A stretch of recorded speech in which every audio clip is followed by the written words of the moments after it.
কথায় আছে যত গর্জে তত বর্ষে না, যার অর্থ যে বেশি তর্জন গর্জন করে কাজের ক্ষেত্রে সে ততটাই অক্ষম।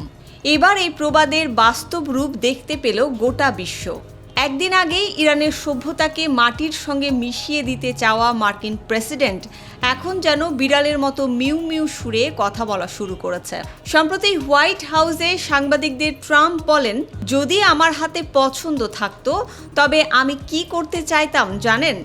ইরানের সব তেল দখল করে নিতাম। তেল দখল করে আমি প্রচুর অর্থ উপার্জন করতাম এবং সেই অর্থ দিয়ে ইরানের জনগণকেই সেবা করতাম।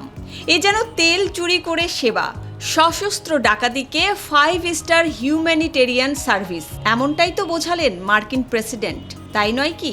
এদিকে প্রায় 40 দিন ধরে যুদ্ধ চলার পর মধ্যপ্রাচ্যে যুদ্ধবিরতিতে সম্মত হয়েছে দুই পক্ষ, কিন্তু ইরান এখানে মাথা নত করেনি। মার্কিন প্রেসিডেন্ট ডোনাল্ড ট্রাম্প ইরানকে দুর্বল ভেবে একের পর এক ডেডলাইন দিয়ে এখন নিজেই ইরানের 10 দফায় সম্মত হয়ে পিছু হটেছেন।